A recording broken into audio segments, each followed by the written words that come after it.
Eu só quero dizer para vocês que eu vou tentar passar essa informação para vocês de maneira mais didática possível, mais transparente, de uma forma rápida, resumida, para não ficar muito maçante, não ficar chato de assistir. Beleza? Então, sem mais delongas, vamos começar entendendo o que é uma criptomoeda. É bem fácil, uma criptomoeda, como definição, é uma moeda digital. É uma moeda que não existe uma representação física dela. Ela é totalmente virtual, tá? Ao contrário do real, que a gente consegue tocar, é uma moeda física. As criptomoedas são totalmente digitais, beleza? Sem muito mistério até aí. O Bitcoin, então, é uma criptomoeda. É a primeira criptomoeda, tá? O Bitcoin surgiu lá em 2008, 2009, tá bom? Até hoje não se sabe de fato quem é o criador do Bitcoin ao certo. A gente usa um pseudônimo de Satoshi Nakamoto para identificar o criador do Bitcoin, beleza? Quando você acessa a sua conta no banco, por exemplo, pelo celular ou pelo computador, e você vê, vamos supor, R$ 100 de saldo, esses R$ 100 que aparece na tela do seu telefone, ele é a representação do saldo físico que você possui naquele banco. Mesmo que você tenha recebido esse dinheiro através de uma transferência por alguém, esse saldo representa o saldo físico que você possui no banco. Diferente das criptomoedas. Quando você observa no seu saldo, na sua corretora, na sua carteira autocustodiada, no seu banco, o seu saldo em bitcoins, por exemplo, aquele saldo é totalmente virtual. Não existe representação física. Uma coisa interessante que a gente pode comentar aqui é o seguinte: a ideia inicial do papel moeda era ser a representação da quantidade de ouro que um governo possuísse.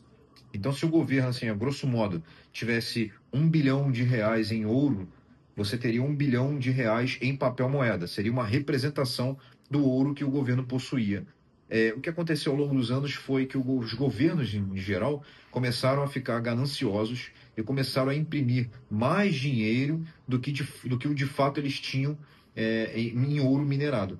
Isso fez com que o dinheiro perdesse poder de compra. Basicamente a inflação.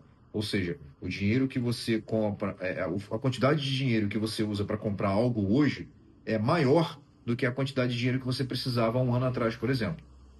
Um dado importante: só podem, no máximo, ser criados 21 milhões de bitcoins. O Bitcoin é programado para isso. Ele só pode ser minerado até 21 milhões de unidades. A mineração é o nome que a gente dá no processo de criação de novos bitcoins. Então, basicamente, resumidamente, a mineração, você tem milhões de computadores, que nós chamamos de mineradores. Esses computadores ficam competindo entre si para resolver complexos problemas matemáticos. Essa resolução, ela exige muita energia e muito poder de processamento. Então, são computadores altamente potentes, tá? Com alto poder de processamento. E aí, a máquina que resolve esse problema matemático é recompensada com bitcoins. A ideia inicial aqui foi trazer para você esses conceitos iniciais para você entender, conhecer, tá? Principalmente para quem nunca ouviu falar, para quem não sabe como funciona o Bitcoin, é importante ter esse primeiro contato, tá bom? Existem basicamente duas formas de se conseguir Bitcoin. A primeira é comprar de alguém que tenha, seja através de uma exchange, de um banco ou diretamente. E a segunda é minerando. Porém, hoje em dia, minerar Bitcoin é muito mais difícil do que antigamente, por conta de alguns fatores: custo elevado de energia, já que a mineração exige alto poder de processamento, gasta muita energia. Por conta da alta concorrência, hoje você tem muito mais mineradores do que você tinha antes. O próprio Bitcoin, ele é programado para aumentar a dificuldade dos problemas matemáticos ao longo do tempo, ao longo de quantidade de blocos minerados. Então, isso torna mais difícil fazer mineração de Bitcoin hoje em dia, beleza? Já que a gente está falando sobre mineração, vamos entender melhor como funciona esse processo. A todo momento, a todo instante na rede, ocorrem transações, seja de envio ou recebimento de Bitcoin. A função do minerador é agrupar essas transações em blocos. Vale lembrar que o bloco da rede Bitcoin possui limite de tamanho. Então, existe um limite de transações que podem ser agrupadas dentro de um bloco, tá? Uma vez que essas transações são agrupadas, é criado um cabeçalho para aquele bloco. Esse cabeçalho contém informações do bloco anterior, porque a rede Bitcoin ela segue uma sequência e ela é imutável. É impossível você desfazer uma transação, é impossível você alterar algo dentro da rede Bitcoin. Então, as transações são agrupadas em blocos.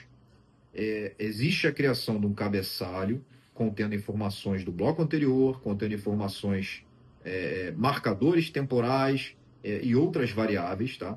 E a partir daí começa um processo que nós chamamos de hashing. Esse cabeçalho ele vai ser transformado em um hash. O hash é uma sequência de números e letras que contém todas as informações daquele bloco. Esse hash ele começa com uma sequência de números zeros específicas, uma sequência certa, de acordo com a dificuldade da rede. Então, o minerador, na verdade, diversos milhões de mineradores, ficam tentando adivinhar qual é o hash que vai ser validado naquele bloco, de acordo com a dificuldade da rede. Através dessa tentativa, o minerador, o computador que conseguir descobrir o hash válido que se encaixa naquele bloco, ele ganha o direito de adicionar esse bloco na sequência de blocos da rede do Bitcoin. Isso é o protocolo de prova de trabalho da mineração de Bitcoins.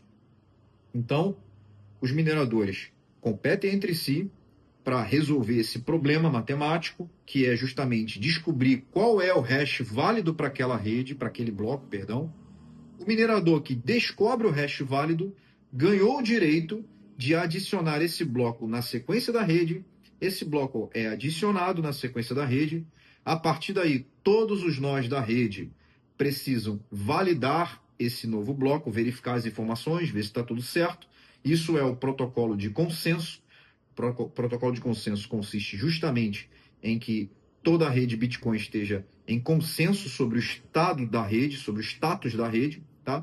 Se tudo estiver certo, aquele bloco é validado, é adicionado na sequência e aquele minerador que descobriu o hash ganha Bitcoin como recompensa. A partir daí, começa tudo de novo. Novas transações são agrupadas, novo cabeçalho é criado e começa a competição para descobrir o hash válido do próximo bloco. Tá? Lembrando que a cada mineração, a cada bloco minerado, a dificuldade é ajustada. A ideia da rede Bitcoin é que cada bloco demore aí cerca de 10 minutos para ser minerado. Beleza? Então é assim, basicamente, bem fácil de entender, que funciona a criação de novos Bitcoins e a validação das transações dentro da rede Bitcoin. Por isso que o Bitcoin é tão seguro. Para a gente fechar, vamos falar rapidamente sobre Proof of Stake, que é um conceito muito simples. Basicamente, no Proof of Stake, os validadores são definidos com base na quantidade de criptomoedas que eles têm em stake. E o que é colocar criptomoedas em stake? Basicamente, é você prender suas criptomoedas na rede como garantia. Então, quanto mais moedas presas, quanto mais moedas em stake o validador tiver, maiores são as chances dele ser escolhido para validar o próximo bloco. Resumindo de novo, o validador coloca suas criptomoedas em stake, essas criptomoedas ficam presas na rede, uma forma de garantia, e quanto mais criptomoedas ele tiver preso na rede, maiores são as chances dele ser escolhido para validar o próximo bloco daquela rede.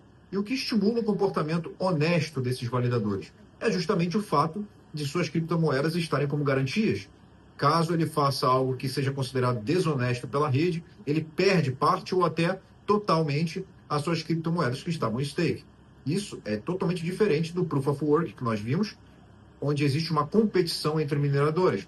Não é o caso do Proof of Stake. Mas eu acredito que tenha ficado fácil de entender, não é um conceito muito difícil e a gente abordou assim bem superficialmente para ficar mais fácil para todo mundo entender.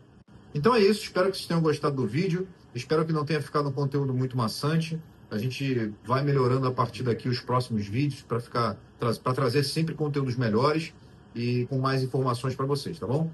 Um abraço e até o próximo vídeo.